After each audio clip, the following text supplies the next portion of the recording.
Hey there, fellow classic comic collectors. As always, I'm Scott Harris King, and today I'm back with a new convention report because I just got back from this year's Massachusetts Independent Comics Expo. Now, if you've been watching my channel for a little while, you've seen me go to MICE before and have previous MICE convention reports, and it's always one of my favorite shows of the year because it's all about independent comics. It's all about people like me who create comics out of the love of their hearts, making comics, self-publishing comics, some people printing their own comics, a lot of mini comics which are like printed on a printer and then folded to get the pages and hand stapled together, all the way up to a handful of people that have bigger contracts with independent publishers. I saw a couple people from Boom, for instance, that sort of thing. But it's mostly independent, truly independent creators who self-publish and make their own stuff because they love comics. So it's always very inspiring for me to go there, to meet these creators, to see the stuff that they're doing. And I always want to go and support as many creators as I can.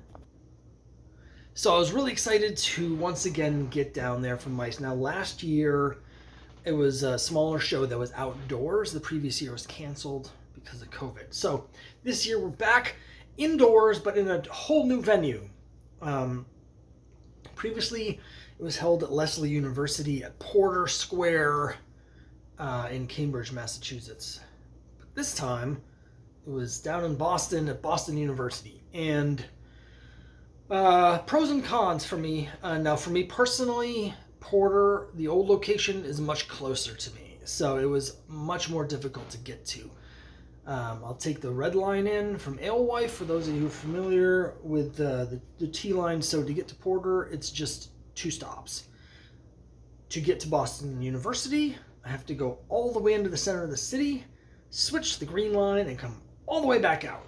And so instead of being on the train for 10 minutes, I was on the train for over an hour both directions. So for various reasons, I didn't want to drive in.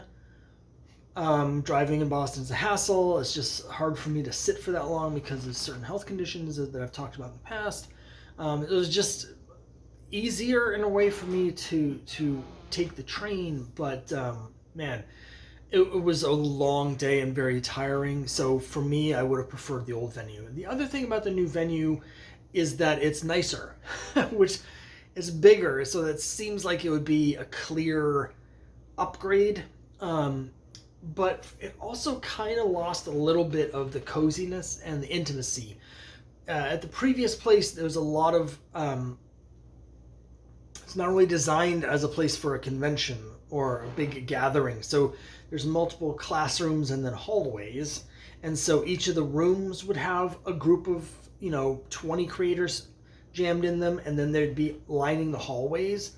Whereas this was one larger classroom or meeting room, and then one great big open hall. And so it was much bigger, open, airier, and yet, I don't know, there was something about it being that more open where I felt like I was missing things. Like, it was easy to walk down the middle of the aisle and with so many crowds, people standing at the tables, to just walk through and not actually get to see any of the stuff. Whereas at the previous venue, it was so tight that was not possible. If you're going down the middle, the stuff was on the other side, and you kind of had to push your way through. So, I don't know.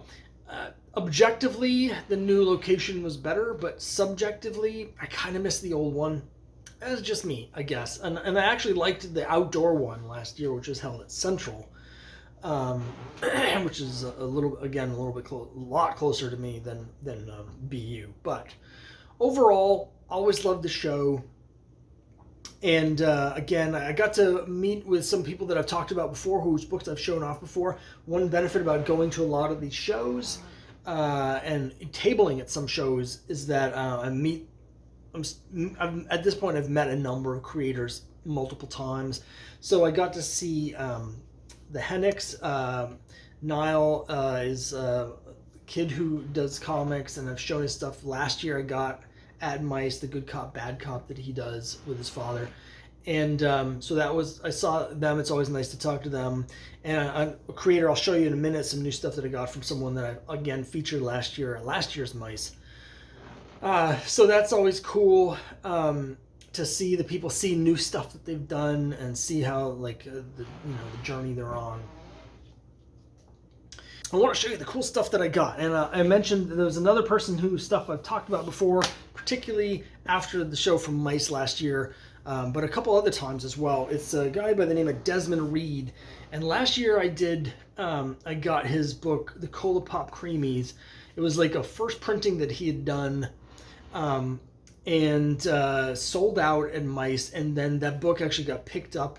Forget what the name of the printing company is, but there's a small indie publisher who actually picked the book up and is doing a regular version. So I've got like one of the advanced copies basically of that. And since then he's been putting out some mini comics, and I had his comic Apples that I also showed in a previous haul video. But I got 3 more. Now I follow him on Instagram. Again, his name is Desmond Reed. Let me see if he has his Instagram information anywhere here. I don't see it right off the top. But if you follow him on Instagram, he actually posts the pages for these. So I've actually read some of this, but I wanted to get it in comic form. And so we've got Trash. And this is his style in color, but in black and white, he has very distinct, I talked about this before, it's very graphic. It's very design heavy, which I love. Like I really dig his art style.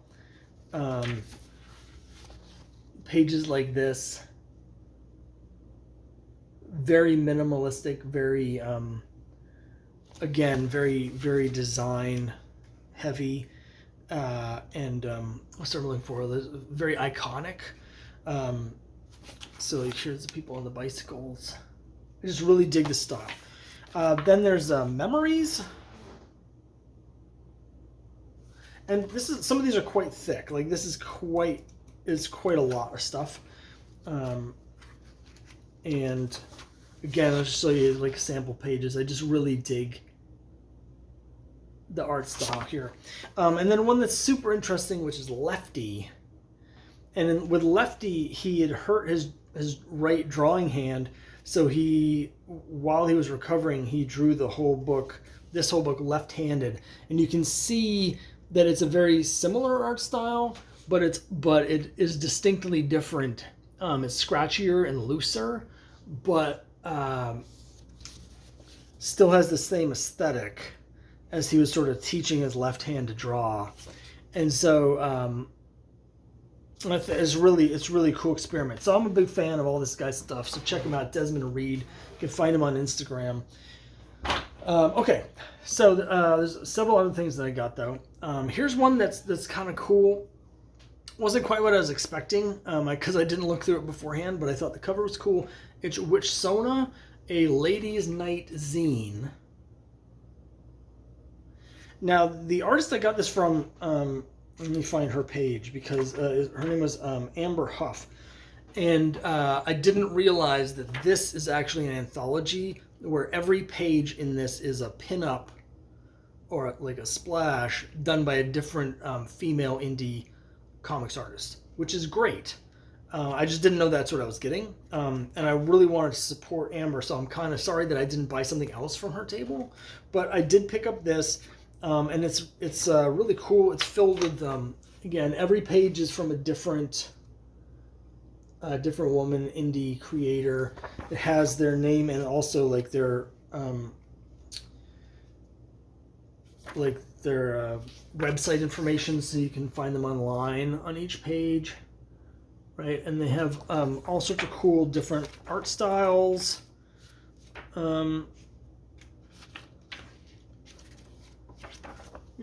Which is really neat. So I really dig this, actually. I just wish I had got something else from her as well. All right, so there's 2 comics that I got from Kristen Owsley. So the first is Star Wheel.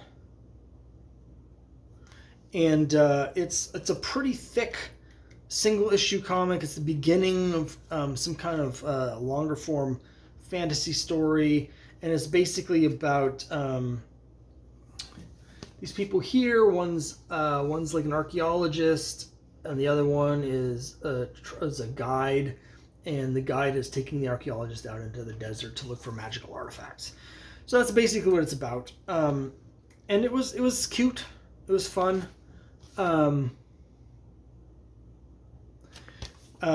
So it was nice. One thing about this is, so it's not a full, like it's not a regular size comic. I'll show you this one in a minute, but just so you can see the scale difference. When you go to these shows, there's all sorts of different size books. This is the same, almost the same. I think it's the same like ratio as a full size comic, but it's smaller.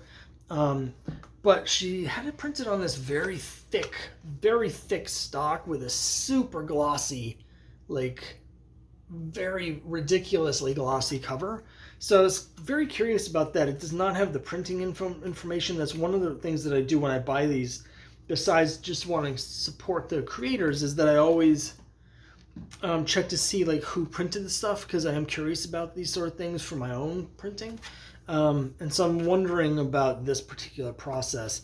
I don't love it personally, but I know that there's some collectors who do like this sort of thing, particularly the super thick cover stock. Books tend to stay in higher grade with the thicker stock. So it's something that I wanted to keep in mind. I got one other thing from her, which I actually liked more in terms of the story. It's called Piper's Mystical Guidance. And you can see it says issue number 3, romance. And so, you know me, I'm a sucker for my romance books. And this is even smaller than the other one, right? So, let me give you the full spectrum here. Here's the comic, which I'm going to get to in a minute, that's full size. And here's the one that I just showed you, Star Wheel, which is that size. And then this one is that big. So again, it's the same ratio, but it's even smaller. But it's still printed on the thick stock with a glossy cover. Anyway, this is it's sort of like a story about a group of friends, some relationship drama stuff, but they're all like anthropomorphic animals. They mostly seem to be cats. Well, I don't know. There's one the main character is a cat. I'll show you some of the pages. So the main character is a cat. I'm not sure about the other characters. This person, I think, might be a dog, and then this person may be a rabbit, but I'm not sure. And so basically, they're gonna go out for a night on the town, and then there's this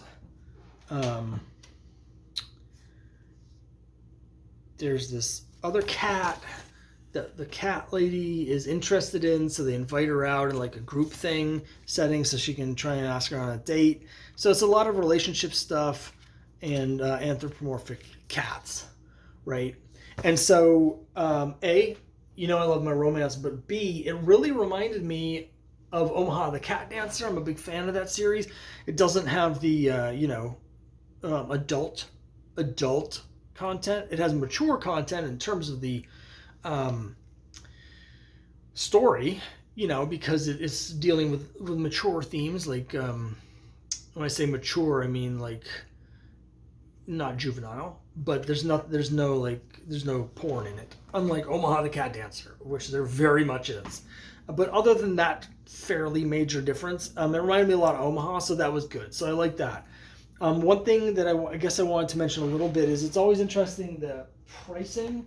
So when I go to these shows, I'm trying to spread the money around, right? And the pricing on these indie books varies wildly. And so there's a number of people who you'll see at these shows are selling individual single floppy comics for $15. And sometimes more. 15 is pretty high for me. That's starting to become almost like a norm on like Kickstarter. I've just raised my Kickstarter, not counting shipping, up to 10, but that's more because of printing costs. Partially because I'm printing in color now, but partially just because the price of paper has gone up, and both paper and shipping, and the printers having to pay extra shipping to get paper. The price of printing comics has definitely gone up since the pandemic started. So to order the cover that costs, like, I've gone from $8 on Kickstarter for my comics to $10. That's actually on the low side. That's definitely on the low side for a single issue floppy on Kickstarter. 15 is starting to become the norm. You do see them get as high as 20. Now for me, even when I'm trying to like really support people, that's a big ask, $20 for a single floppy comic. And so I definitely had a couple people whose books looked cool and I wanted to get, but the pricing was just a little bit off for me. So obviously all the stuff I got here was more reasonable for me, for my wallet, reasonably priced. There was one, don't remember the name of the book or the creator, that I really wanted to get, and it was $35 for the trade, which I think is perfectly reasonable. But I didn't want to spend $35 because I've never heard of the series. I wanted to make sure that I was at least gonna, like it to some level. So what I really wanted to do was buy a single issue. And then if I liked the single issue, then next time I saw these people, I could buy the trade.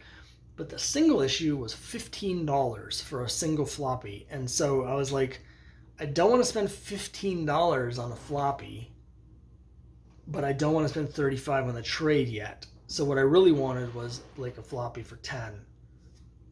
I hate the word floppy, but I can't think of any other word to say. So it is tricky to price this stuff, and I get it. And again, I'm not trying to call anyone out. It's just the way it is in the indie community.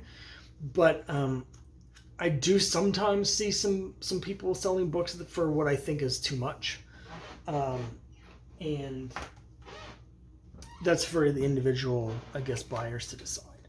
So a couple more books. This is taking me a long time to go through a very small pile of books. But here's a cool one I got. It was by Alexandra Lever. It's called Comic Book.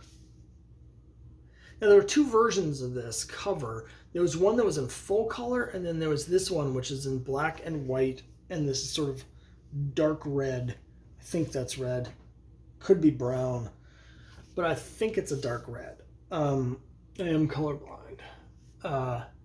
But it's very design heavy. So here's the back cover. And then you can see like the interior pages. And there are stories. It's like an anthology. Some are stories, some are like poems. And then some are sort of in between, but they all have this. Again, I'm drawn to these very stylized bits of artwork. I'm trying to find, some of these have naked people on them. I don't want YouTube to get me in trouble. So this was cool. I showed this to my wife and she mentioned you could use it sort of as a coloring book. There wasn't, as I mentioned, there's another version where the cover was in color, and I'm not sure, maybe the interior was also in color, and this is intended to be a coloring book. I'm not sure. Either way, I thought it was cool. One thing that's interesting about the construction is that it's square bound with staples, so that's a little bit unusual. It's also a little bit, I usually don't see a book this thin that's square bound, so I do like the feel of the square bound books, so that's kind of cool. Okay, here's a cool book. It's called 10, number 1. So this is actually a variant cover. I liked it. The other one is a much more straightforward superhero style cover. And so this is a superhero book. So this is like a straight up superhero book. But when I say straight up, it's about a character, specifically about a character called the Peacekeeper, which is this guy here. And basically the concept is aliens come to Earth. They offer Earthlings they offer to provide 10 Earthlings with superpowers and turn them basically into superheroes. And so that's what happens. And so the different governments, like, they pick the 10 people that they, and so now we have these 10 incredibly powered people, and this is about like how that changes society. And what the comic is about ultimately is, and there's some information in here like from the author about what the series is about, is basically he was wondering, like, it's that classic, like, would superheroes work in the real world? But it's looking at it as from a 2022 perspective. So the main character is American. He's a black character, and so there's all this political stuff that he's involved with. He becomes a very politically divisive figure. And so certain factions are trying to get rid of him. Other factions are trying to use him for political things, and vice versa. And it's really actually pretty interesting. I had heard about this on the Comics Launch podcast. Comics Launch is a group online run by a guy named Tyler James, where it's creators who sort of come together to learn how to do crowdfunding for comics, and then they help each other. So I'm part of that group, and on the podcast there's a section where you can basically promote your newest book. So this was Kickstarted, and I didn't see it on Kickstarter because I'm usually only on Kickstarter when I'm running something myself, because I'm just too busy to actually spend any time on there otherwise. So I missed it, but I had heard the ad for it, and so when I saw the author there, I had to pick it up. So the author is actually Dr. Christopher Rhodes, who is a teacher and lecturer at Boston University, and so it's very interesting. It's got a lot of interesting themes, so I'm very curious. I'm curious to see where it goes. I want to get it the next issue whenever that comes out. So that's a book to just, if that sounds like something interested in, keep an eye out for 10. You may be able to find it if you go to Kickstarter and search for projects for the name 10 or Christopher Rhodes. You may find it there and get more information. And then finally, this will be obvious why I got this, I think, to most of you. It's the Rockford High Mystery Society. Now, obviously, my series, The Crime Busters, it's about a group of college students who band together to investigate supernatural mysteries. And I'm always on the lookout for other books that are in a similar space. So as soon as I saw this, I knew that I had to get it. This is by a creator by the name of Joe Bortner. I have not read this yet, but you can see what it is, right? And it's right in my wheelhouse. So I'm really excited to read this. Those are all the comics that I got this year. I did also get this. It's a flyer for Crowdfunder. Now, Crowdfunder had a table there, so I did spend a while talking to Crowdfunder. If you haven't heard of Crowdfunder, it's a website that just launched, I think this year, very recently, maybe last year, I'm not sure, but recently. And the idea behind Crowdfunder is basically, it's an alternative to Kickstarter or Indiegogo. And so they basically, the people that did it wanted to come up with an alternative to Kickstarter that they feel is more creator friendly. So there's like less fees, and there's certain things that are easier to do as a creator that Kickstarter doesn't allow you to do, and that sort of thing. So it's possible that at some point I may try Crowdfunder with one of my comics, one of my campaigns, just to see how it goes, see how it works. I have some concerns about switching platforms, which I talked to them about, because one of the main thing that I do is actually cross-promote on Kickstarter, because I feel like rather than trying to get people on other websites to leave that website and go somewhere else to buy a comic, if you're doing your promotion on Kickstarter to people that are already buying other comics, it's much more likely that those people will support you. So that's why I focus my I don't do any like Facebook work. I don't do any advertisements. I do very little on Instagram. It's almost 100% when my projects are live, I'm doing cross promotions with other people whose campaigns are also live, and I tell my backers about their books. They tell their backers about my books. So I'm trying to just basically appeal to people who are on Kickstarter buying comics. So I told them, I was like, there's tens of thousands of people that have Kickstarter accounts that buy comics, but since crowdfunders new, they don't have that base. And since my strategy revolves around capturing the base that's already there, I don't know if crowdfunder would work for me, because I feel like I would need to bring all my own people. And while I do have some people who've been very generous in supporting me in the past, that's not necessarily enough to support future projects. I can't count on everybody to just buy everything of mine.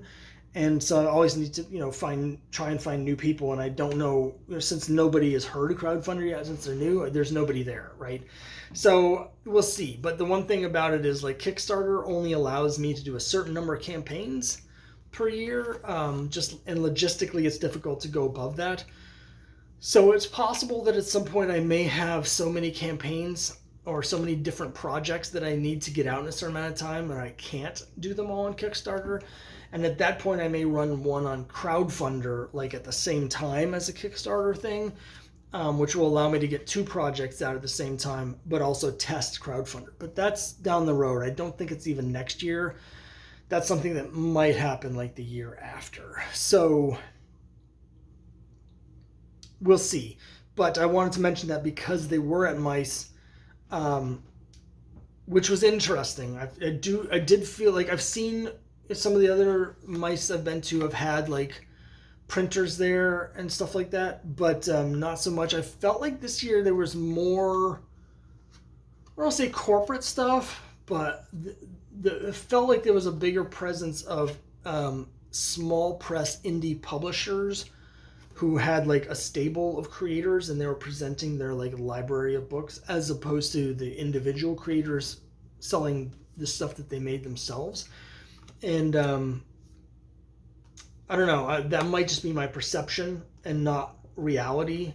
It may have been just as much in the previous years and I just didn't notice for whatever reason, but it was interesting to see how the convention sort of has shifted a little bit, particularly with the new venue. So I went way longer on this, and some of the stuff I talked about probably no one gives a crap about, but that was it. That was my trip to MICE. I'm looking forward to next year's. I always love to see what people are doing and see all the new creators and their new creations.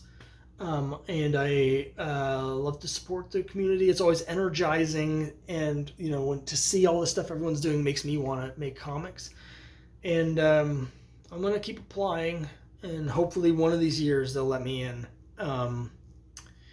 Although, by the time they get around to doing that, maybe I will have created such a huge comic book empire that I will no longer count as indie, because I'm going to have just such a giant machine put together. But probably not. It's probably just going to be me in my basement. So, thanks very much for watching. Leave the comments down below and let me know what you think. At some point, I'm going to be doing a video. I have so many indie self-published comics now from all the shows that I've been to, and stuff that I've bought online and on Kickstarter, stuff like that over the last like 2 or 3 years. 3 years now, I guess. 4 years, really, since I really got into this field and started going to MICE. That I think at some point I'm going to do one of my long box archaeologies, and it's just going to be a whole short box just of Indian self-published books. You'll see a lot of books that I've mentioned in previous videos, but I think it'll be fun to get them all together and just go through like all of the stuff, because it's so much stuff that you'll never see anywhere else, because it's all very local. The scene, there's titles here that I know that like nobody outside of Boston is ever going to see, and the same is true all around the country. I know that if there's comics being made by people in like San Francisco or Seattle and stuff that I'm never going to hear of, because they're indie people. And so I think it's fun to sort of go through those and see all of those books all together. So that's somewhere down the road. I'm not sure when I'm going to do that. It'll be after I clean my office and organize all my comics and get them all in one place. Hopefully that'll be soon. But until then, thanks very much. I'll see you next time.